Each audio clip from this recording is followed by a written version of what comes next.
Welcome to Cloud Dialogues, Episode 1. My name's Georgia Smith and I am here with my co-host, Matt Gillard.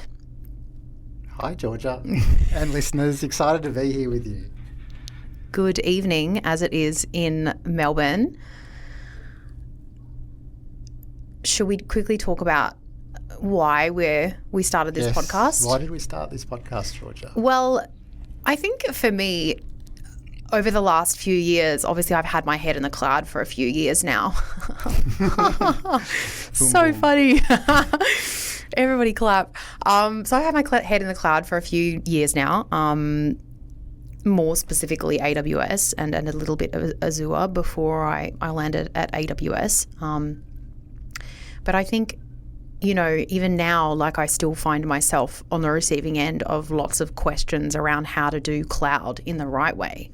From a multitude of different organizations, but then also from just executives that I have worked with over the years. And some of them come to me and say, can you help me to understand what's going on? Because I feel like it's too late to ask now.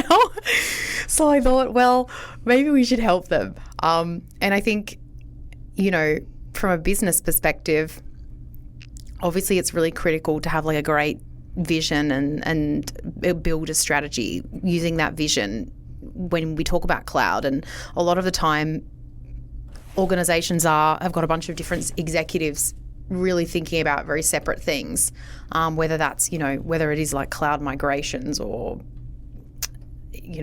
server refresh or whatever it is, right? So really what I want to help everyone to do is to really consolidate that vision and use cloud to be the enabler to deliver those products and services. Obviously, that's what I've spent the last couple of years working with executives and different organizations to do.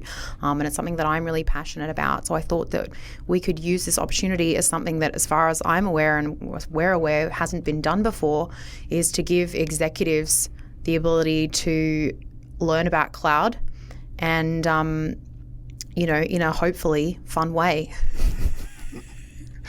Yes, it's kind of tough because I've had a background in enterprise IT over many years, and being working in cloud for the last few years, I've seen many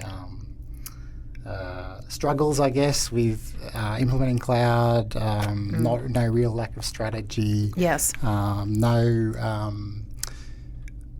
guess. Are they doing cloud for the right reasons, or are they doing it because everyone else is doing it, right? So I guess every customer has a cloud story. Part of those challenging moments, we can share that with our listeners, hopefully, to give them guidance on what not to do, but also things that have worked and what they can do to make their cloud journey successful. And there's always going to be mistakes, and you're always going to be learning and iterating. Absolutely. But I think with my tech background and bringing George's business insights and her experiences, with the occasional special guest, we have some sort of ideas on guests that we'll bring in future episodes. We aim to make what we talk about hopefully interesting, but fingers also crossed. help you gain, you the listener, I hope we have more than one listener, gain new insights and ideas to help maximise the business benefit you get from utilising modern tech. And so modern tech being cloud, cloud hyperscalers, it's usually the big three, but, there's others. We talk about Oracle, maybe. We'll see. Or, if you're using cloud... If they pay us. That's right. If anyone at Oracle is listening. Yeah, that's right. So whatever hyperscaler you use or plan to use, you might not actually be using cloud. I'm sure you'll gain some insights, hopefully, from each episode. So today we're going to talk about... Topic of the day. Cloud operating models. I guess an operating model, everyone has an operating model. What does cloud operating model mean to you, Matt? It's a new way of operating IT, right? So it's the way traditional enterprise IT is run is, old school silos, different teams doing different things. It's people, it's process, and it's technology, and how you operate a business, really. So that's what operating model is in general. It's how you operate that business and how that organisation functions, and covers everything from the tech that you use, the processes, the people that you have, and to be able to deliver some sort of value to whatever the organisation needs to deliver. And also organisations can have multiple operating models depending on the context that you're talking in. So there could be a product team, an application, a value team doing, you know, an operating model for the way they operate. And then, as we'll discuss in a little bit, you have the cloud, you know, operating model for how they operate in the cloud, which might be common across certain elements. So we're going to focus on the organisational or management side of a cloud operating model in this episode, and, you know, some key elements of that which are important to think about when you're starting your journey or continuing your journey in the cloud. I think one thing that I feel like I get asked a lot is, what are the boundaries of cloud operating model? Boundaries? What do you mean boundaries? Like, where does it end? It probably never ends. Yeah, that's definitely my answer. My answer is always, provided that I'm not talking to the whole organisation. That's right. Depending on the context, if I'm talking to executives, my view is that it is the whole organisation. And I think it's important to like have that view from the very beginning, right? Or at least like try to be setting that understanding from the very beginning that in order to make the best use of cloud, which is cloud can do amazing things, right, for your customers and to help for executives, for our audience, cloud should be the delivery arm of your strategy, right? This is what we use to deliver on our strategy. And in order to do that effectively, the whole organization needs to be engaged. Yep. I'm not saying the whole organization needs to become IT operations. That would be terrible. Yeah, that would be bad. But the whole organization really over time needs to learn about how our cloud can be used. And I think it can start in different ways as well. And like, you know, I've worked with probably more traditional organizations that started off with that migration journey. And I think it's a great bias for action, right? Okay, we want to get everything migrated, or at least like, you know, almost everything, to bar those few tiny things that are too complex. You never get to 100%. Legacy to migrate. No, and yeah, you know, nothing's ever perfect. That's fine.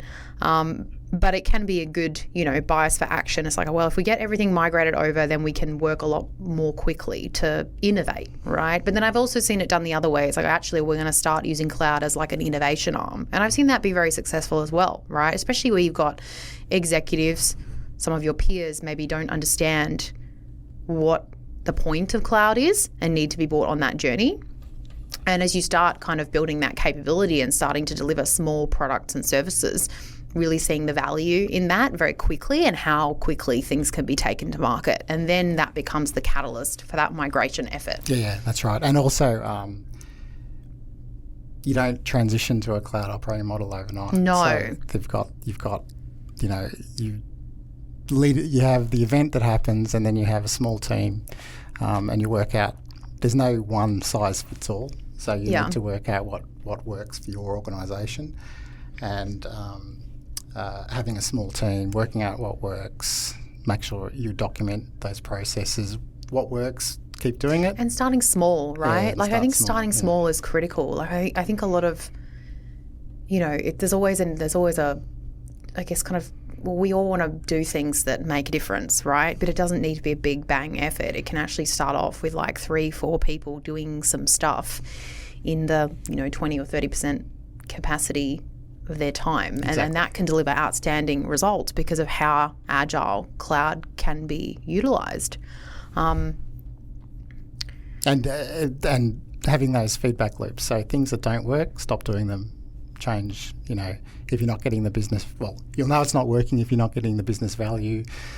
You've got to be able to measure that output and make sure that you're continuing to deliver value. And if something's not working, you have to, you know, feedback, loop back, figure out what's not working and fix it, you know, try something else to get it to work. And I think as well as that, and like just going back to why we wanted to do this was, I think a lot of the time, the first time that a lot of executives will engage with any sort of cloud concept or like cloud issue, or it's in a negative way. Like it's like, oh, you know, one department's built up something's been left on, or, you know, some high compute has been left on and it's built up whatever amount, and one executive's going to another saying, hey, you've got to pay for this, or whatever it is, right? Or, you know, something fails because it's not scalable, because it's in a data center. So that's another reason why I think we wanted to start this, was to give some positive engagement on cloud, because what it enables us to do is absolutely incredible. But unfortunately, in a lot of instances, a lot of executives will hear about it is an issue or a problem. Yeah, exactly. It's always the negative, but the negative things are good because it makes you do something about it, in theory. Hopefully. In theory, Not all organisations do that, but, you know. Yeah, totally. So in the cloud journey, when do you think that implementing a cloud operating model is important? Before you've even started using cloud. I think when you're first starting out, and this is just a perspective from obviously the clients that I have worked with over the course of my career, is that starting off with those couple of one or either of those mechanisms in terms of like an innovation arm, like a product development, because that's what we really want. A cloud operating model really looks like a product development machine, right? As opposed to what IT operations was before. In terms of like, you know, we've got to rack new servers, we've got to plan more capacity. Project related. And with cloud, we don't need any of that, or we don't need a lot of that, or it has to change, right? Just taking that to the next level, the cloud platform is actually a key part of the operating model. So in traditional IT, you have your siloed teams building, you know, and I say silo not in a negative way, but that's just how more traditional IT IT operations is done. You have your Yes. separate teams doing your separate tasks because they're separate skill levels. And it creates that accountability, right? Yeah, and it creates that It's just that we don't need any of that anymore that's with right. cloud. Well, some of it you need, but some of it you don't. So, you know, in the old way, you pass the work between teams. Usually requires project managers to get anything done, to make the teams communicate with each other. With a cloud way of thinking, some of the team functions are removed, so you don't need VMware hypervisor people because your cloud provider takes care of that. Yes. You don't need storage people because your cloud provider takes care of that. Nope. But as a result of that, some of the functions that other teams do are combined together. So your operating system teams need to care a little bit more about storage and understand how that works. And other team functions, example DBAs, they had to take care of the system and the application. You might have had a system DBA and an application DBA.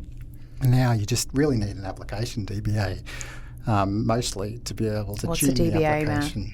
Oh, that's a good point. For anyone that doesn't know. A DBA is a database administrator.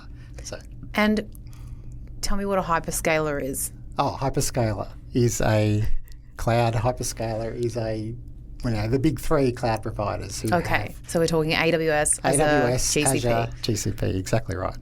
Okay. And then everyone else. Just checking. Less than that. That's okay. It's good to provide those definitions. I'm sure a lot of our audience will not know. That's right. DBAs, database administrators, are critical to most applications because most applications have some sort of database. Yes.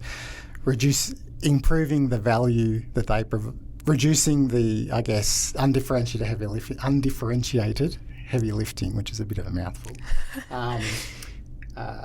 is what the cloud provider does. So then these people can focus more on application related issues, improvements, making it quality and all that sort of stuff. So you've got your cloud platform that's run by, a bunch of people who kind of have, similar skills to previously, but also new skills. And you treat your cloud platform, as you were saying, as a product, because it's going to be continually improving. And your cloud platform is critical to your organisation because that's where you migrate your apps, that's where you build out, your business value really using this structure, and it provides the guardrails to keep your company safe. And that should stem from the vision, right? Yeah. And I think that's a step that a lot of executive teams have missed, is actually sitting down together and thinking, if we think about 5 years from now as an example, how do we want to be serving our customers in 5 years? What do we think that our customers will want to be? How do they want to be engaging with us in 5 years? And therefore, if we set that vision of what we want our customer to think about us in 5 years after they've spoken to us, dealt with us, had a transaction with us, whatever sort of organizations you're running, what is the infrastructure that we need? What is the platform that we need? What are the applications that we need?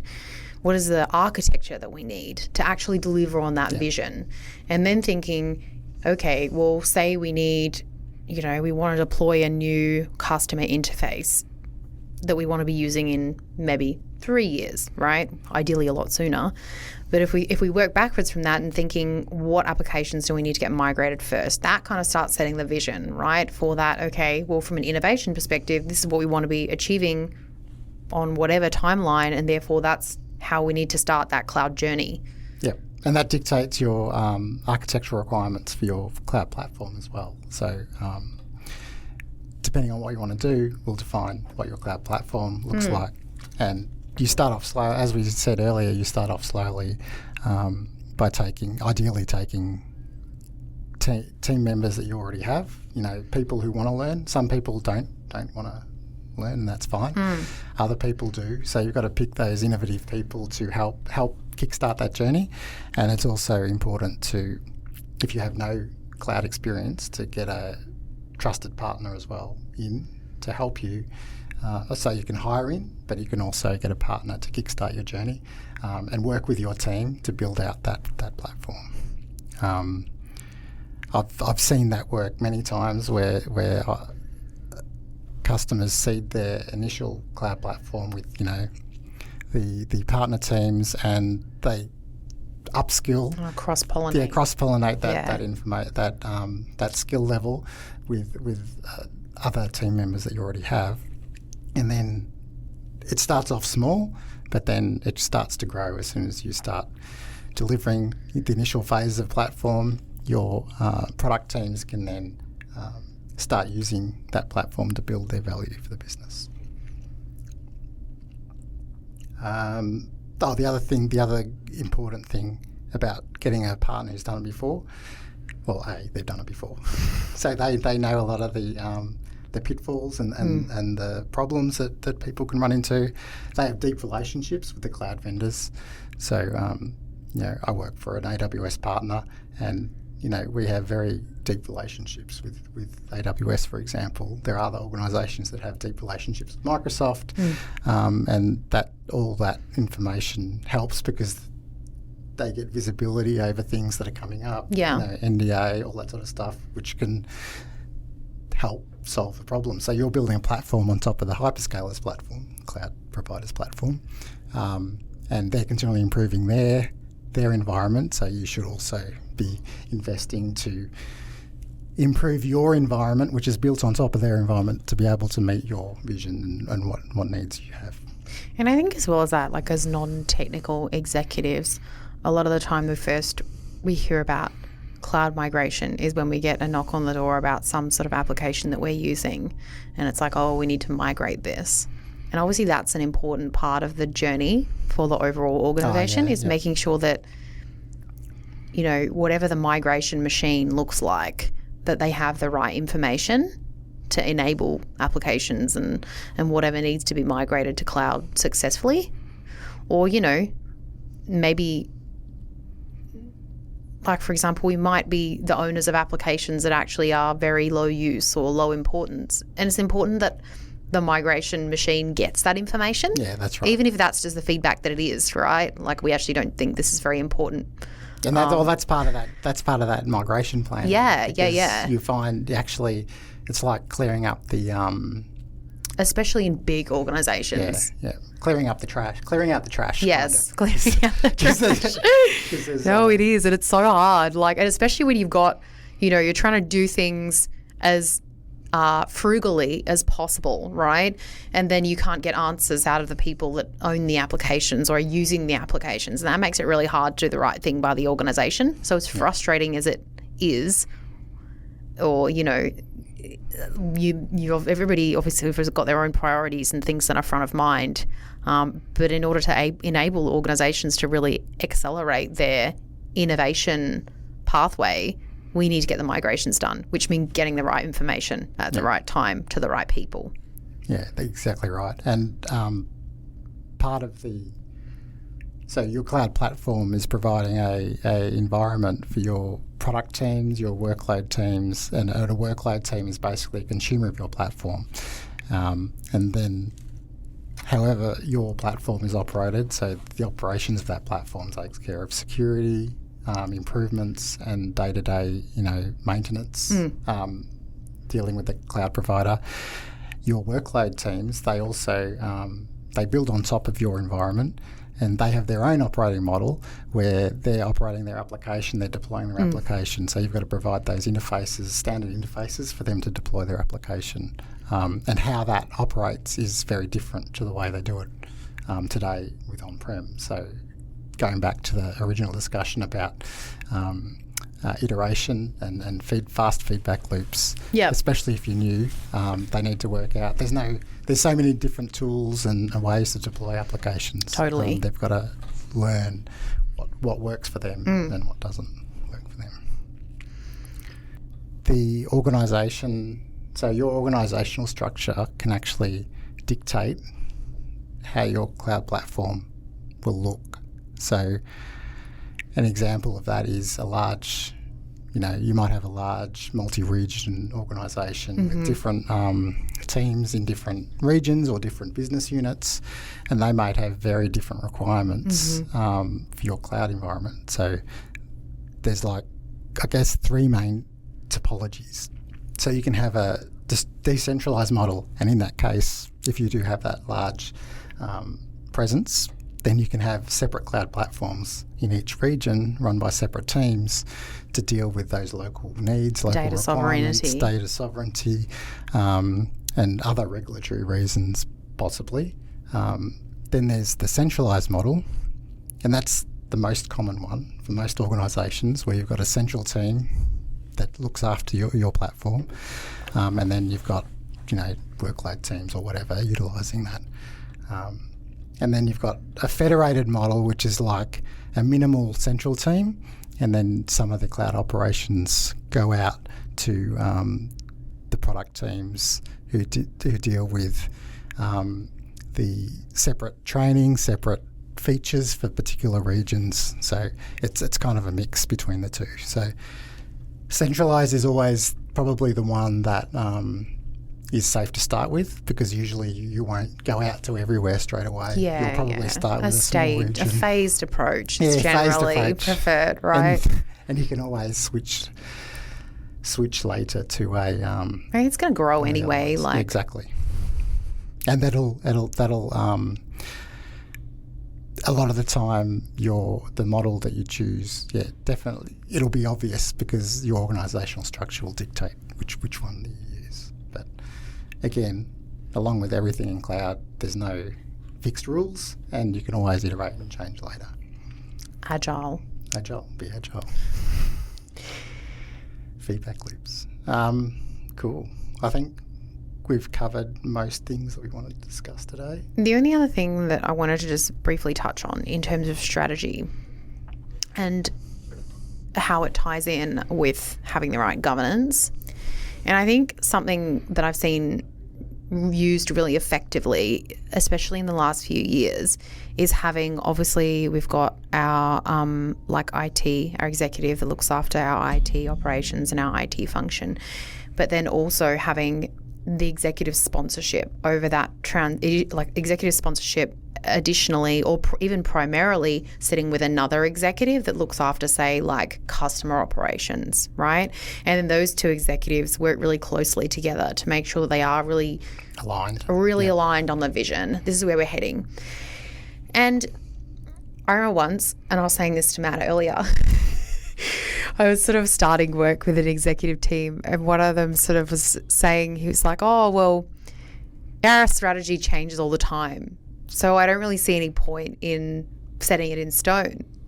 And I was like, okay, great. That's really good. The next time you think about it, can you write it down? Because having that clarity, and obviously things change all the time, right? And they should. We should be constantly Business revisiting. Business is changing all the time, right? Absolutely. We should be constantly revisiting where we're expecting to be in 5, 10, 5 weeks' time. Exactly. As opposed to 5 years. But making sure that you have that right structure and executives that are in lockstep with each other over what is the most important thing in order to enable the strategy to be delivered. Yeah, that's pretty critical, because being able to look back on your choices over time help, what you wanted to do at one point isn't actually, and you want to change it, it doesn't mean you're wrong. No. It just means you've changed direction, and everything that you're doing, you don't keep building out in that way. Because otherwise the longer you're going in the wrong direction building, it's going to cost a lot more to absolutely. So absolutely. I think that's something that I've seen work quite effectively, especially in the last few years, is having another executive that is especially accountable for things like customer experience. Otherwise, what you find is IT is kind of working independently, doing migrations or whatever it might be. And they might be doing a great job, right? Yeah. But are they doing the right thing first? Doing the right thing. Are they doing the right thing? Well, we don't know because we're not sure where we're heading. Yeah. That's a problem, right? And that's part of that strategy question, right? Because you need to make sure when you're doing analysis of what you're migrating, are you actually going to be using this in the next 3 years? Or maybe it's just going to... Maybe it's not important. It's not important, to your business. And that's the thing. A lot of things that you've done in the past don't translate well to cloud, because there's better ways of doing it, and you need to really take stock and really think about every application, because as soon as you migrate it over, it's going to start costing you money that's visible. And we'll in talk a different about, way. Yeah. We won't get into financial management today. That'll be a topic for another episode. But it's really, really critical. So what's your key takeaway, do you think, from an operating model perspective? Executive sponsorship and strategy, having a aligned view on the strategy. Yeah. And sometimes that mean that we sit, and it might mean that we sit, and I have done this with a number of executive teams, we sit in a room and argue for a couple of days, but then we come to an outcome, right? Yeah. And that's the most important thing. Disagree and commit, very important. Exactly. Very important. It's okay to go down a path and then realize quickly that it's not going to work, but that's what cloud enables us to do really effectively. Throw stuff out that doesn't work. Let's not keep going down the path. And I think as well, like I remember I worked with a client not that long ago that was at the kind of tail end of a significant implementation or a transition to some new. And I was like, why did the organization decide to do this? And they were like, I don't know. And I was like, it's probably been through multiple people, right? Yes, exactly. And the reason disappeared. But I think it's important to revisit, right? And make sure we're not blindly going down a certain path because someone started it. Yeah. Yeah, that's true. I think my key takeaway for especially starting the cloud journey is getting a solid foundational cloud platform that you can build your operating model around from a, people, process, tech. Make sure you're using the right, minimize the services you're using, train your people, bring in people who have done it before to help kickstart the program. It might seem expensive sometimes, but I think the value that you get back from that is far and above the expense. An example, I'm working with a client who they've never been in cloud before. Yes. We've helped build a platform for them. And a lot of organisations are in that situation, and right? they didn't know, they couldn't start themselves. So you know, a small amount of resources on their end, a bunch from our end, helped build that platform, and now that they're migrating applications. So it took a little time. But, and I think a lot of organisations are, like, even just the job market at the moment, looking for someone to just help them start. Yeah. Because they're starting to think that they're falling behind, and they don't know where to start. So that's an interesting thing that I've been on the receiving end of a few of those recently. So thanks for listening. I hope that was helpful, and I hope you've learned something from it. The listener, not Georgia. Just to clarify there. And the call to action. What's the call to action? So obviously we love feedback. So if you would like to send us feedback, we would love that. You can send us an email at feedback@cloud-dialogues.com. Alternatively, go to the website. Go to our website, cloud-dialogues.com. Exactly. And you can also, I would love to hear your questions. What do you want us to talk about? What do you need to know about? What do you need help with? What's concerning you right now in terms of cloud? At this point in time, we're planning to do fortnightly. We're going to start fortnightly and see how we go. We're in Melbourne together at the moment, which has been amazing. But I am based in London. So please send us your ideas. There is a an ideas box on our website. So please send them through. And as always, of course, we love to hear feedback. Hopefully there's a couple of people at least that have gotten to this point in the podcast. They're still listening. So please go to the website, type it in. You might have problems. So the examples could be, your cloud migration stuck. You might have, you don't know how to get started. Is there a topic you don't understand? So we can help break that down, hopefully. Well, that's the plan, at least. We look forward to hearing from you. So until next time. Until next time, we will see you soon, hopefully. Bye.